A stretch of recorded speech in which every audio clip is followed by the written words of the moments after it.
인공지능의 뿌리를 찾아 올라가다 보면 사이버네틱스와 만나게 됩니다. 이 사이버네틱스가 인지과학을 낳았고 인지과학이 다시 인공지능을 낳게 되는 그런 연결고리가 존재합니다.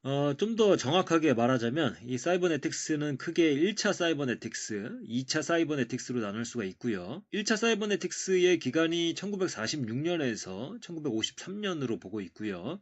2차 사이버네틱스는 1967년에 시작을 해서 현재까지 이르는 것으로 보고 있습니다. 그리고 이 중에 이 1차 사이버네틱스의 자식이 인지과학 1세대가 되겠습니다. 물론 이 인지과학 1세대는 자신의 아버지가 1차 사이버네틱스라는 것을 부정하고 있습니다. 하여간에 이 1차 사이버네틱스와 인지과학 1세대를 관통하는 맥이 있는데 이것이 인지과학 2세대로 넘어가서는 확장인지 (Extended Mind로 이어지게 됩니다.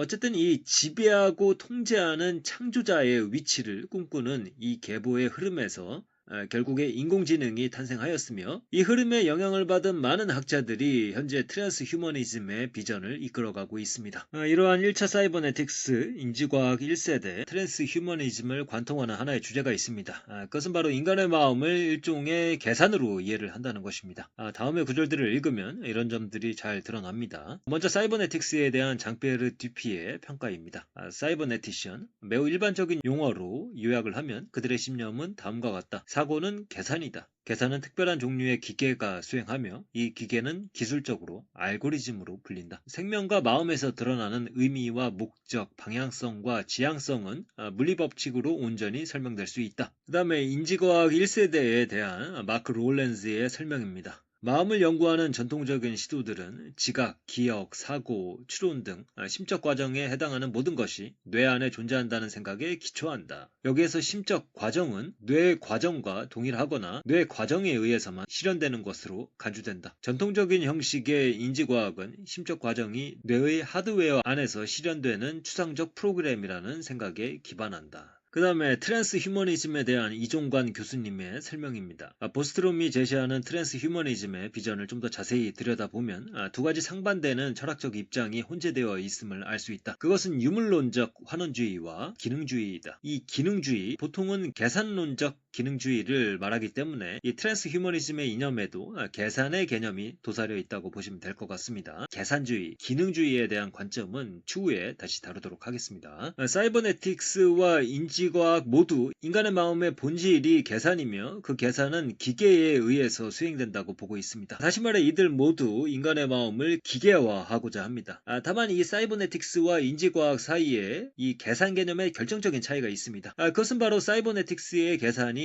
표상을 통하지 않는 계산을 의미하며 철저한 유물론을 견지한다면 인지과학, 특히 기호주의의 계산은 기호적 표상에 대한 계산을 의미하며 이로써 이원론의 가능성을 열어놓게 된다는 점입니다. 참고로 이러한 차이는 사이버네틱스의 신경망 아이디어를 물려받은 인지과학의 연결주의라고 해서 다르지가 않습니다. 연결주의는 기호주의처럼 본격적인 의미의 표상을 다루고 있지는 않지만 어쨌든 약한 의미의 표상이라 할 수 있는 수를 다루며 물리적 기반을 그렇게 대수롭지 않게 여기는 특징을 갖고 있습니다.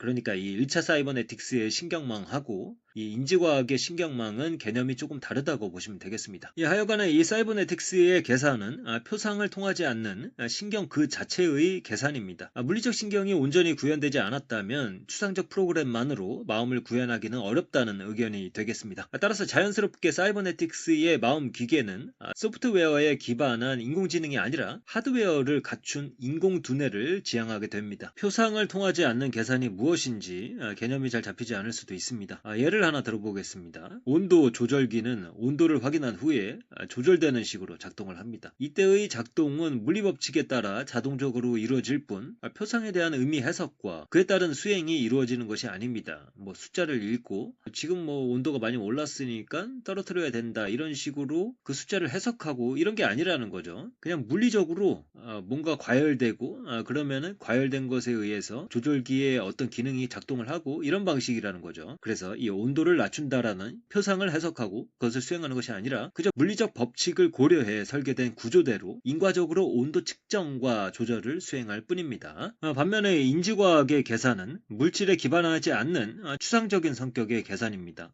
그 계산은 표상에 대한 형식적 계산이며 시시때때로 특정 물질에 우연적으로 구현될 뿐입니다. 물질은 그저 하등한 것, 본질적이지 않은 것입니다. 중요한 것은 인간 마음의 본질 또한 계산을 수행하는 기계라는 것입니다. 계산 기계로서의 마음은 그 특유의 추상성으로 인해 원리적으로 생물학적, 물질적 토대를 초월할 수가 없습니다. 따라서 지능의 구현에 있어서 인공두뇌와 같은 물질적 토대가 반드시 필요하지 않습니다. 즉 꼭 인간의 육신을 닮은 기계를 지향할 필요는 존재하지 않는다. 육신을 초월한 기계라는 구상의 우구는 과학기술입니다. 과학기술은 자연에서의 진화 속도를 월등하게 앞설 수가 있기 때문에 조만간 인간을 영원 불멸의 길로 인도할 것이라는 기대감을 낳게 됩니다. 결국에 인지과학의 추종자들은 인간의 마음을 기계화시켰으며 따로 언급하지 않았지만 인간의 생명 또한 기계화시켰으며 나아가 자연이 준 몸을 아예 초월하는 트랜스휴머니즘의 비전을 이끌어가고 있습니다.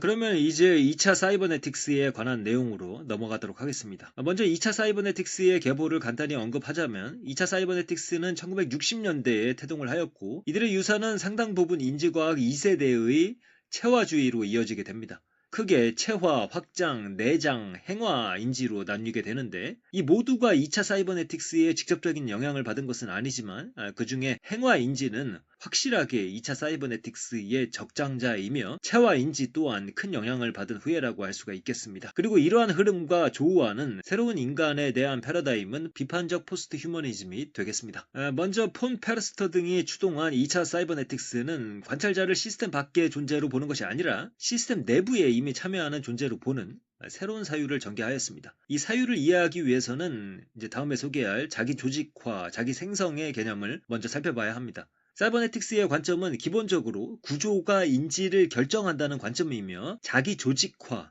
자기 생성이라는 구조에 대한 새로운 이해가 인지에 대한 새로운 해석을 낳았다. 이렇게 보시면 되겠습니다. 이 2차 사이버네틱스의 핵심적인 개념은 자기 조직화입니다. 외부의 힘이 아니라 내재적 힘으로 구조를 발전시킨다는 것입니다. 생명의 경우가 대표적이겠죠. 이러한 자기 조직화 개념은 이후에 마투라나와 바렐라에 이르러서 자기 생성의 개념으로 발전하게 됩니다. 이 단계에 이르러 생명체는 요소들의 관계에 의해서 창발적으로 스스로를 생성하는 존재로 이해되며 결코 고정된 입출력 관계를 수행하는 기계 따위로 치부되지 않게 됩니다. 본디 전체론적 관점을 설파하는 또 다른 유파인 생기론의 경우 비물질적 실체를 가정하게 됩니다. 그러나 2차 사이버네틱스는 자기조직화 개념을 통해 생명의 탄생에 또 다른 실체를 가정할 필요는 없다고 주장을 합니다. 그저 물질만 있으면 된다는 것입니다. 그리고 그 물질에 구현되는 특정한 관계들의 패턴이 생명을 탄생시켰다고 보고 있습니다. 물질은 오히려 본질적인 것이며 그 물질 자체에 힘이 있는 것입니다.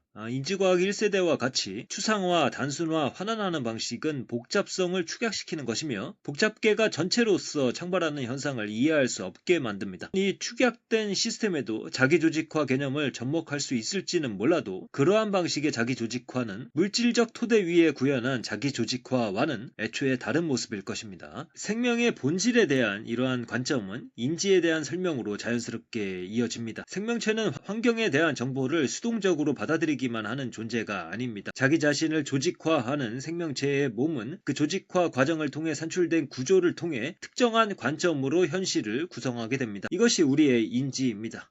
그리고 이렇게 구성된 현실 혹은 창출된 환경은 다시 생명체의 조직 변화에 순환적, 재규적으로 영향을 미치게 됩니다. 따라서 하늘 위에서, 세계 바깥에서 세계를 객관적으로 보는 인간 존재는 가능하지 않으며 모든 인간은 이미 세계에 참여함으로써 인지를 수행하고 있습니다. 그것을 이넥트라고 합니다. 그래서 인간은 시스템 밖의 관찰자가 아니다. 정신과 육체와 환경은 따로따로 존재하는 실체가 아니라 하나로 엮여 있습니다. 엮여 있다는 것은 하나의 시스템이라는 것이고 그 시스템은 그 안에 존재하는 무수히 많은 하위 관계들에 근거합니다. 중요한 것은 하위의 요소들과 그 관계들로는 환원되지 않는 새로운 특성이 상위 계층의 관계를 통해 만들어진다는 것입니다. 인간의 생명 활동도 인지 활동도 이 전체 시스템으로부터 창발하는 것입니다. 그리하여 2차 사이버네틱스의 후예인 2세대 인지과학에 이르러서는 몸 내 환경의 광범위한 상호작용을 통해 이루어지는 인지, 즉 체화된 인지를 주장하게 되는 것입니다. 이러한 일련의 개념들을 통해 2차 사이버네틱스는 인지에 대한 내재적 설명을 제시할 수가 있었습니다. 1차 사이버네틱스가 인지 과정에 있어서 바깥에서 객관적으로 바라보는 관찰자를 설정하고 생명체는 그저 입력 정보를 출력으로 전환하는 단순한 정보 처리 기계일 뿐이라고 설명한 반면에 2차 사이버네틱스는 관찰자의 구조와 관점을 배제하지 않았으며 그것들이 오히려 능동적으로 정보를 구성한다고 보았습니다. 한편 이 1차 사이버네틱스와 인지과학 1세대의 흐름에서 추구하는 인간관은 트랜스 휴머니즘이었습니다.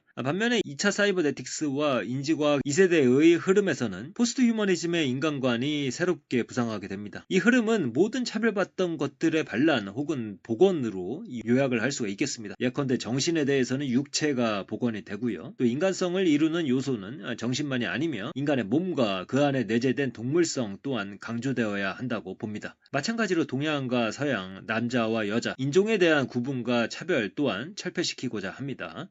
그래서 인간은 세계의 창조자가 아니며 세계 바깥에서 세계를 바라보는 관찰자도 아니며 세계에 이미 참여하고 있는 하나의 요소이고 환경과 세계와 엮여 있으며 세계와 상호작용하는 그런 존재로서 묘사가 되기 때문에 인간이 갖고 있는 어떤 상위의 포지션이 해체가 되게 되는 것이죠. 그리고 이러한 확장은 인간계에만 머무는 것이 아니라 인간의 바깥, 비인간 존재로까지 확장이 되게 됩니다. 그래서 인간을 둘러싼 모든 환경들이 나름의 의미를 갖게 됩니다. 작게 보면 동물과의 관계로 확장이 되고 또 식물로도 확장이 되고 결국에는 사물로까지 확장되는 그러한 과정이 있습니다. 그리고 지구 전체가 하나의 자기 조절하는 살아있는 시스템으로 설명이 되면서 종국에는 가이아 가설 혹은 지구 시스템 과학까지 다다르게 되는 것입니다. 결국에 이러한 비판적 포스트 휴머니즘의 관점은 기존의 계몽주의적 혹은 이성주의적 인간관을 탈피하여 구별하지 않고 차별하지 않는 좀 더 품이 넓은 인간관을 향하게 된다. 이렇게 보시면 되겠습니다. 이번 시간에는 사이버네틱스에 관한 내용을 정리를 해봤습니다. 다음 시간에는 시스템 이론에 대한 복습을 통해서 사이버네틱스의 개념들을 공고히 다지는 시간을 갖도록 하겠습니다.